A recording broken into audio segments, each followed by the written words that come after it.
Welcome to the Good for Others show. I'm your host, John Valencia, and with me today is a special guest, Kellye Buchanan. Hello. Hello. Kellye Buchanan is the Director of Philanthropy for Waldon Family Services, a really great organization supporting foster youth and their families in our community. So welcome to the show. Thank you. I'm glad to be here. So for nearly 50 years, Waldon Family Services has pioneered specialized foster care and adoption services, making an incredible impact on the lives of youth, children, and families throughout Southern California. Kellye is a dedicated fundraising expert. As the Director of Philanthropy for Waldon Family Services, Kellye Buchanan brings a wealth of experience and knowledge and passion for championing social causes. With over 28 years in fundraising, she's an experienced and driven development professional. Kellye has a proven track record in various facets of fundraising, including grant writing, marketing, direct mail appeals, and of course, special events. So many, I'm guessing. So many. So welcome to the show, Kellye. Thank you. I'm so happy to be here. So to kick off our show, we're going to ask you a few lightning round questions just so that we can get to know you a little bit better. How's that sound? Sounds good. All right. Sweet or savory? Sweet. Ooh. Early bird or night owl? Early bird. Phone call or text message? Text message. Love it. Would you rather fly or go on a road trip? I love both. Okay. I love both. Can I say both? Sure. Today you can. It's your lucky day. Shopping online or in-store? Online since COVID. No. Just makes it so much easier. It really does. Saves Even on my much way time. here, like Amazon, just on my porch. Yeah. Would you rather do a morning workout or an evening workout? Morning. And if you could live anywhere in the world for a year, where would you live and why? Canada. Love it. Because of their health care. Mm. And it's a lot like the United States, so you might be getting the best of both worlds. I love that. I was in Canada many, many moons ago, and we found this pizza joint. We loved it so much, we went every single night, I think. So much food there, but we went. Something I'll always remember, the pizza from Canada. All right, so before we jump into today's topic, tell us a little bit about yourself. Sure. I started out as a grant writer at Big Sister League. And then I just went through other nonprofits and learned all sorts of other aspects of fundraising, wearing lots of hats. Went to St. Madeleine Sophie's Center, Options for All, Vision of Children, and now Waldon Family Services, doing events, marketing, you name it, I've done it. So 28 years in this world. Yes. What got you into fundraising and philanthropy? When I started as a grant writer, well, I didn't even start.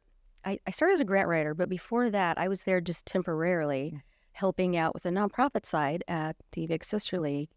And people bring donations quite a bit. And I thought, oh, well, you need to write a thank you. I grew up writing thank you notes. So I just wrote the thank you note and I let the executive director know what I had done. Next week, she called me to her office, handed me a stack of files, and said I was her new grant writer. And that's how it happened. That is how it usually happens. Exactly. I'm sure we all have a similar story, for sure. Yeah. But I love it. I absolutely love what I do. You know, one thing that I've appreciated about knowing you for many, many years is you really understand what it means to have and create meaningful relationships. And you just gave me a really great example of a thank you note. Oh, yes. Right? I mean, my birthday, like, you send me cards and a little, like, $5 Starbucks. But you don't do it just because it's a task that someone in your role should do. You do it in a way that's really very meaningful. And Try to. Yes, right? But I think you're living your true authentic self, right? It's just part of who you are. So, It's part of myself. your example right now this morning was, you went in, you did this, and you realized you should probably send a thank you note because that's what nice, gracious people do. Absolutely. Absolutely. Right? But Yeah. that's just part of what you do. And I think that's what makes you a really good development professional because Thank You're you. just leaning into what you would naturally want to do and how you'd want to treat someone. Absolutely. It is, I would say it's organic for me. Absolutely. That's great. Now, you've probably met a lot of other or people in your role, right? Yeah. Doing philanthropy. What other kind of traits do you think that you look for when you're hiring someone in this type of work? I think there are a lot of traits out there that you're just born with that you can't train for. Um, just having a good work ethic, taking initiative, and like you said, being an authentic person, caring about people, having empathy for what they could be going through that day. Not just the people we serve, but the people you work with.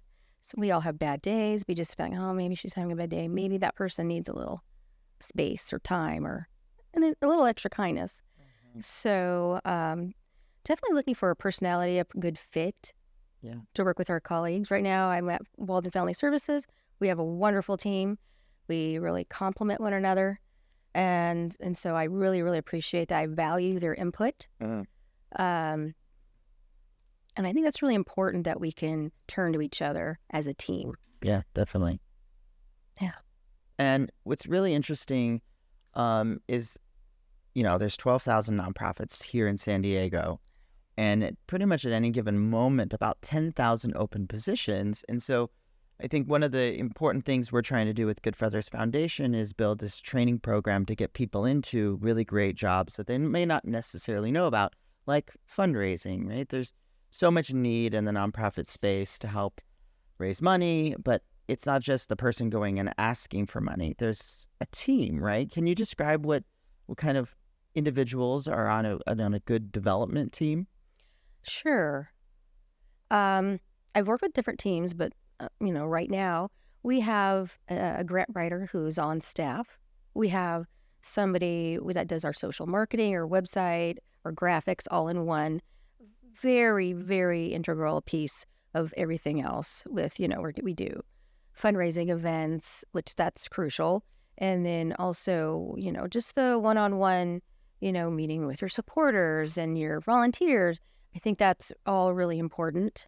To work together to communicate is probably the number one aspect of any good team. Yeah.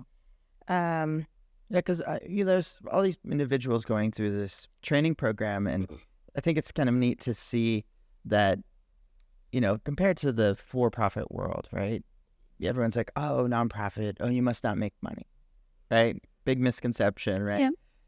We're probably not making the world's best money, but we're doing it because we love the work, right? Exactly. But there are really great jobs, and, some people may be going through the training program or interested in a career change, but they were like, oh, asking for money sounds scary. You know what? It's not.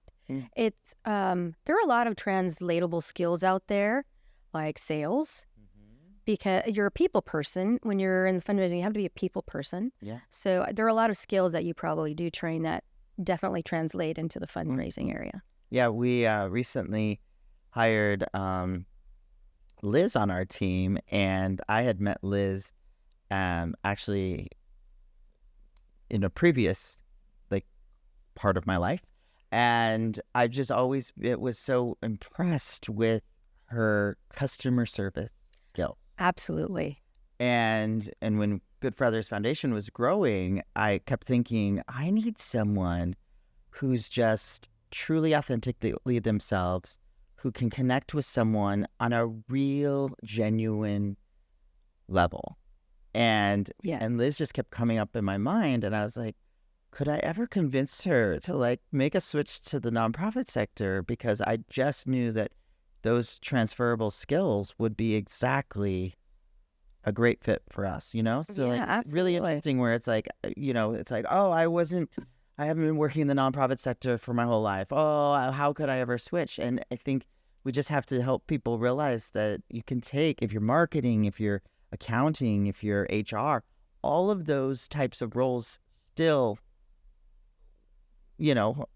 work in the nonprofit sector, because we're still businesses and we're still organizations that need that type of support. So I love that. Yeah, we just really need to advocate for our own industry. Agreed. That these transferable skills can really work.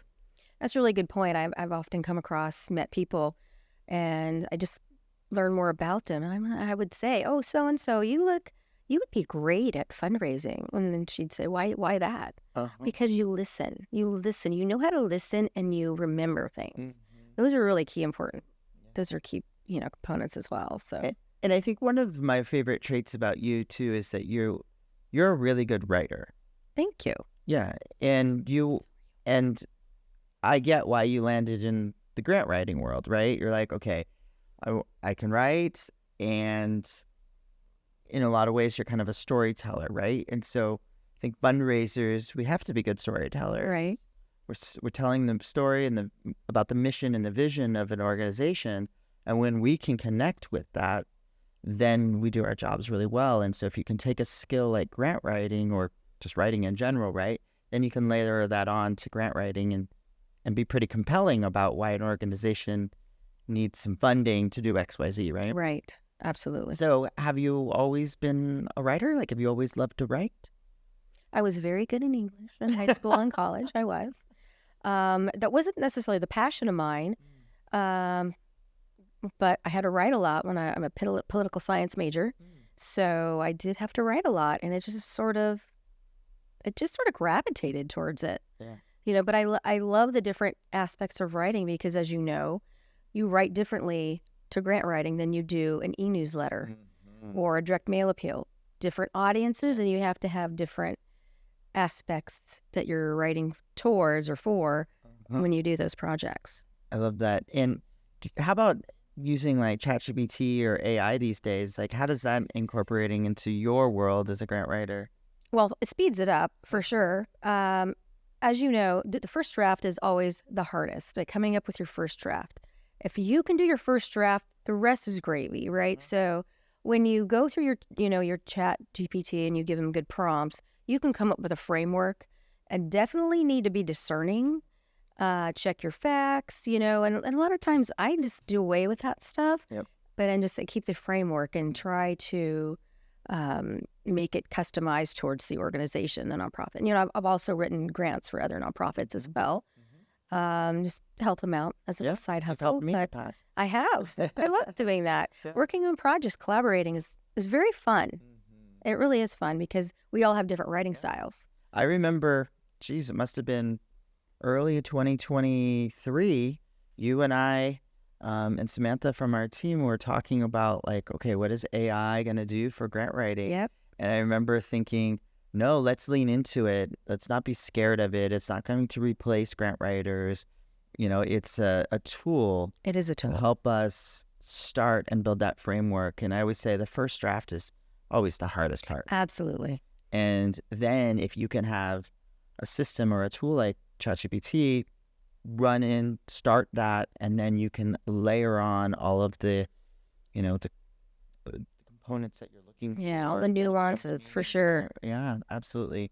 Okay, so we've got ChatGPT and AI, we've got your grant writing experience, and now you're saying, okay, you got to really understand the different means to reach out to individuals, right? So whether, a direct mail campaign, right, is very different than a grant. Yep, very different. How do you kind of differentiate the storytelling in the work that you do?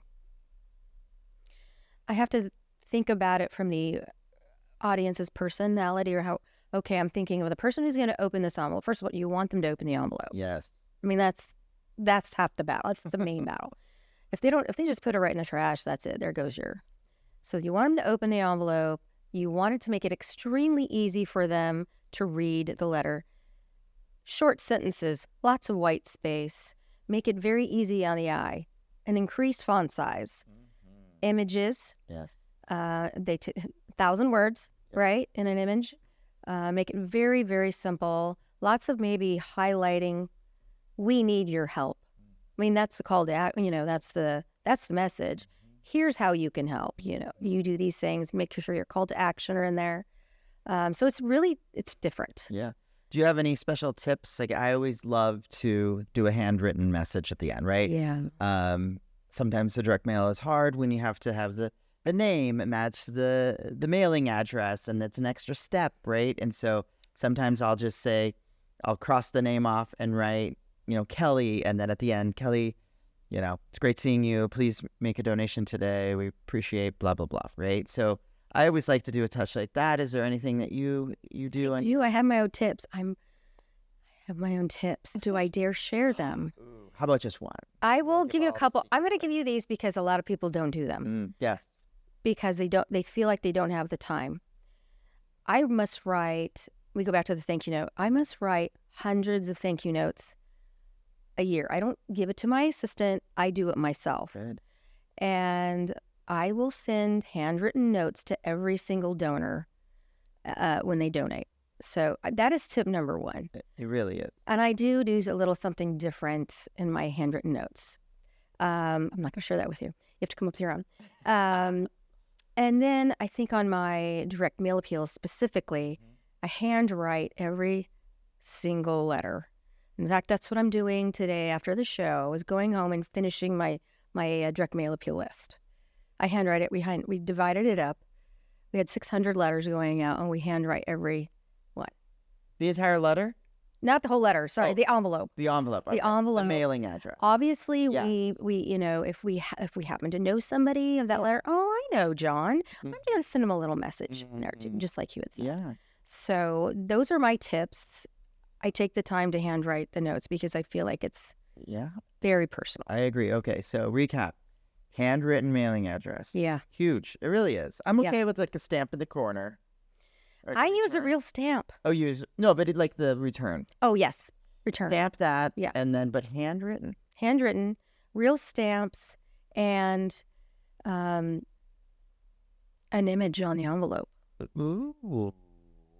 What image do you do? It depends on the organization. So like print it off? We get the envelope. So we design the envelope to get them to open it. So, yeah. I'm adding that. I love that. Yeah. That's really nice. Yeah. I've done different things over the years, but we'll see. I'll let you know if all that works out. Well, and again, I think that's why I've always really appreciated working with you, is that you are creative. And Thank you. And you get to have fun. Dare I say that, right? I have fun. I'm such a fundraising geek. One thing that I get to do at Waldon and that I completely value is I get to do new projects, things that I've been thinking about over the years. So we're trying to re-engage donors who haven't given since 2022. So it may go back to 2012, and we're trying to get them re-engaged. So that's what we're focusing on, and I'm so excited about doing this mailing. It's so silly, but I really no, the mailing has to be like this, and you have to do it this way. We have to use real stamps, and I was just really. The team was very patient with me. I really appreciate that. So. Oh, no, that's good. And I remember I was at an organization, I don't know, maybe like 10 years ago, and I started going through the donor database and realizing that there was a donor who was giving $25 in a handwritten check every single month for 20 years. Wow. That says planned giving to me. Right? Sorry. But and no one knew who this woman was. We found out that I think she owned a dance studio and had, I think, inherited it from her mom. And dance and movement was really important to her, and no one had really engaged with her before. And so my director of development at the time was the one who was like, wait, this isn't okay. Let's engage. And we brought her to one of our events that was coming up and just built this really amazing relationship for a woman who had been giving so much money. And I thought it was so perfect because it was a handwritten check. It wasn't just like it was being debited out of her checking account every month and she didn't realize it, right? Which happens all the time. So it was a really thoughtful, meaningful gift for her. Every month. Yeah. She would write. Yeah. So you just never know who's really the why behind why they give. And I think when you reach out and you're a genuine human being and create a space for them to interact and engage with you, it can blossom into something so much more. Absolutely. When I do meet with donors and that happens, it gives you this high. I just met a new person. I got to know her, and we connected, and you don't think about that other stuff that comes up in our job, right? We're like, oh my gosh, she was such a wonderful person. She's a wonderful human being. I wish the world was full of people like her, right? So I think that, that's the fundraising drug, I guess, right? Trying to bring people to joy. Yeah. The joy and passion of giving that can, make you feel good about yourself. One thing I've always made sure is at the forefront of my day and my career, if I can say that, is, we're fundraisers. First 3 letters of the word fundraising is fun. Yes. If we're not having fun, why does someone want to then engage with us and learn about an organization? So I've always felt that it's innately in our job title. Absolutely. We're Absolutely. fundraiser. Oh, forget that pesky. Yeah, that D really gets in the way. But right when you're doing that, I really feel like then it's a lot easier to raise money because Absolutely. you're in it for the mission, you care, you're wearing your heart on your sleeve, and you're having fun. And when you're being your true authentic self, then it's a lot easier to engage with people, right? I agree. Absolutely. So let's talk a little bit about Waldon Family Services. Yeah. For those of you that are listening or that might not know, so obviously you're helping foster youth and their families, Yes. and the communities that are helping to support foster youth, Yeah. in and out of our foster care system. Tell us a little bit about some of the things that you love about Waldon. Well, we focus on foster care, of course.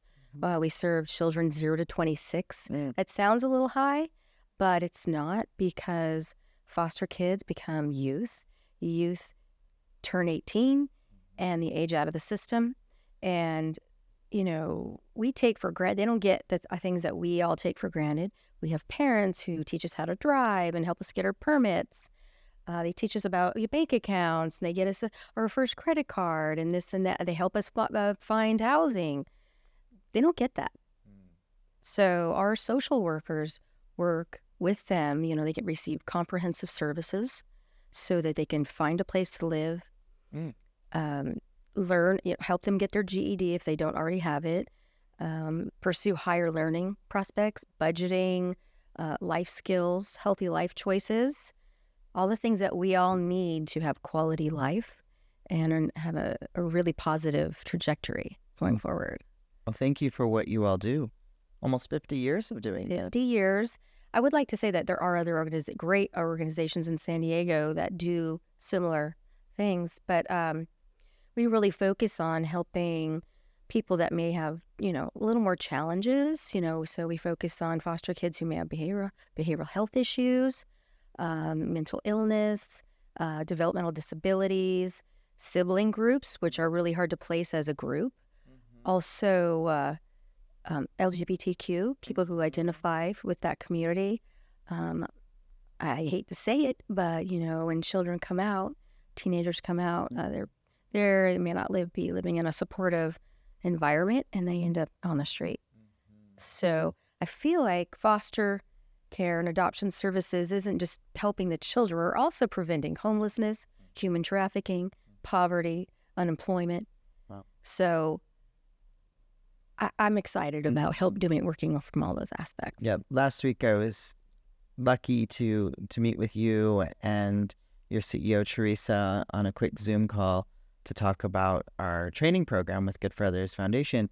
But it was really interesting to hear from her kind of the focus about supporting LGBT Yes. QIA plus youth, especially those in foster care. I remember a stat, and I don't know if it's still accurate, but I believe at one point, at least maybe like 10 years ago or so, it was about like a third of foster youth identify as LGBTQIA plus community. And I just thought that was a very interesting fact. And then I thought as myself, right, coming out and not having family and friends to be able to be my true authentic self would be was scary enough, let alone Right. someone who's going through a system and not feeling that they have the support system. So I really appreciate that Teresa had mentioned that that was a big focus for you guys to really, support Yes, youth. So, absolutely. In fact, Walden, this last year we didn't do it, but normally Walden participates in the Pride parade every year. Um, Unfortunately, with the current climate, they need more security, sadly. And so we opted not to participate this year. But we hope to keep continuing doing that going forward. that's good. Yeah, and I just realized that I said you guys, and I'm trying my best to be more working on gender affirming language. So I apologize for saying that. Right? You got to Right. call yourself out when you do it. And I'm like, I hear you. this is my community, and I hear still you. said guys. Yeah, Yes. we had the Good Feathers Foundation just did a really cool training through the LGBT Oh, Center. really? I'm a new board member. Oh. So I was like, wait, we need to have our team like do this gender affirming care, trauma informed care that Yep. they do so well. And again, learning pronouns and Yep. just terminology that I was like, wait, I say you guys all the time. And I was like, teach me something new. Like, y'all, that's a great way of doing it. Yes. Y'all, Yes. folks, just different is good. terms that we can be using instead of guys. I Right. say that so often, and that's just part of my Yeah. 40-something years ingrained in me. So I'm trying to unlearn that. Anyways, I just Yeah. recognize that. I should call it out. No worries. You know what's funny is I just try to use everybody's name. We don't need to be a pronoun. Plus, everybody likes their name heard. Yeah, that's true. So when I can, I use their name. That's nice. I'm like, yeah. Well, good.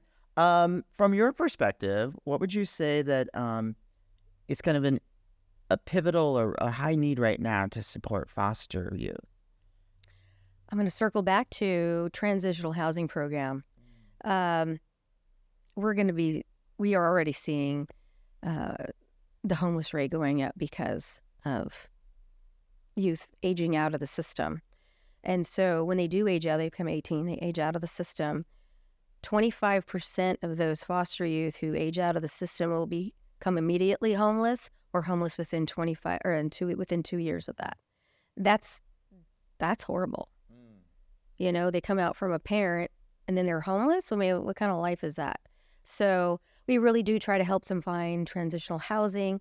Our placement program is for 18 to 21.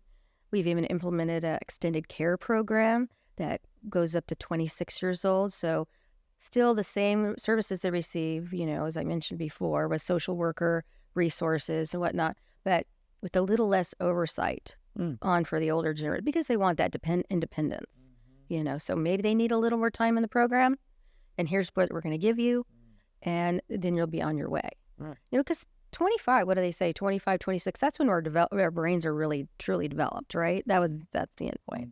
So it's really a sort of a good fit. Wow. So those listening or watching, you know, might be interested in potentially working for an organization like yours. Yes. How big is your staff these days?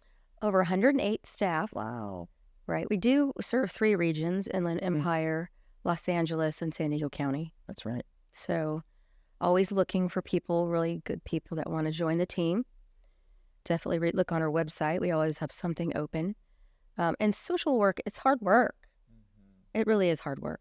I mean, especially when you're working with children who have experienced trauma. And I know for staff in the nonprofit spaces that are working with kind of individuals who have endured trauma, that second degree trauma is a real thing. It's a real thing. Right. Absolutely So a real got thing. These staff working in these nonprofits, and they're hearing these stories of what's happening to youth or families, and you bring that home. In a lot of ways, it's a lot of confidential information that you can't share, even with your spouse. I always thought that was a really interesting thing. Like, you go home and you have this really heavy day of hearing some horrific things that have happened to youth behind closed doors, and you don't have a way of expressing that. And so you can do that with your peers, like your staff, your colleagues because that's a safe space, but you Right. go home and you come home with this mental health is, I think, such an important piece Absolutely. for nonprofit employees. Right. And there's things like PTO and things that we could be doing with a healthy work-life balance to help kind of Right. balance that out. What do you guys do at your? See, I said it again, you guys. What do you all do at Waldon Family Services Yeah. to support your staff and kind of help with that work-life balance? Well, I'm so glad you brought that up because it really is a huge issue. And you're definitely right. We do work on work-life balance. We have lots of PTO days, mental health days. We promote. We actually offer, if they can, we have hybrid schedules. So a lot of our social workers, they will work part-time from home, and then if they have to go out in the field or do paperwork in the office, they do so. They are allowed to make their own schedules for the most part. That definitely helps people like, oh man, I don't want to go in the office today. Had a heavy day yesterday. What we really are trying to do is, you're right, we do have a mental health program for all of our children and youth in the foster care programs, but what we're really trying to bring on board is some mental health avenues for our staff, reduce retention rate, because when you can reduce the retention or increase the retention rate, reduce the attrition rate, and then we can reduce the amount of times that the foster youth is changing their social worker, right? That increases, if they keep the same social worker, that increases the stability for them, which it all works together. So we are really trying to bring more mental health options for our social workers and our frontline staff, for sure. That's great. And what kind of environment, like work environment, would you say that Waldon Family Services has? Because, I think we've all worked in places that were maybe a little toxic or a little unhealthy. Yeah. And I'm sure now in your career, right, we start to identify organizations that are a bit more aligned with the kind of values that we carry as humans. Absolutely. So what kind of workplace environment do you have at Waldon Family Services? It's very inclusive. It's very DEI. In fact, our HR really strives to have a staff that reflects the population we serve. Right. So that if a foster youth, is Hispanic, they have a male Hispanic role model that they go to because, increase their trust, increase the credibility. It's just there they see what their reflects, what the reflection. But that doesn't just for the social workers. It goes for the HR staff, our headquarters. It's very inclusive. We all come from different walks of life, including especially the LGBTQIA community.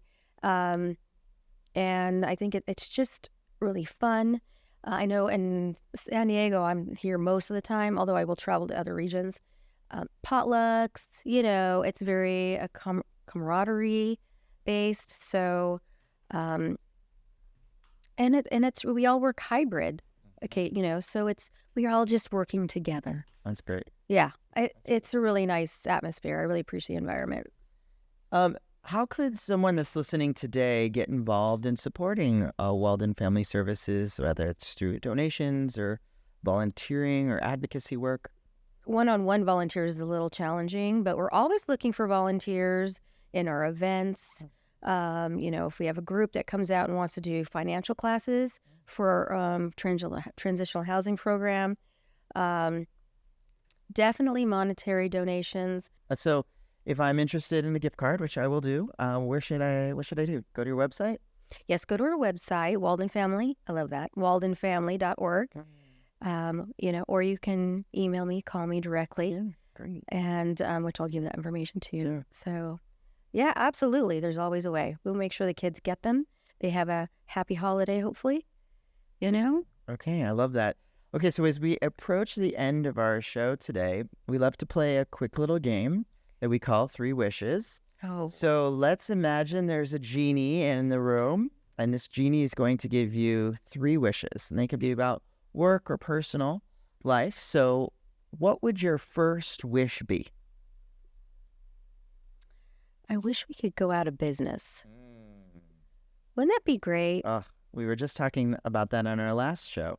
Yes. Oh, you're. Oh, Wouldn't it be nice if all these nonprofits went out of business because it meant we weren't needed yep. and society and government and everyone was pitching in to do what they need to do to support all of the band-aids that exist Absolutely. nonprofits, right? Right. That would be my first wish. I love it. What would your second wish be? I wish I could do more.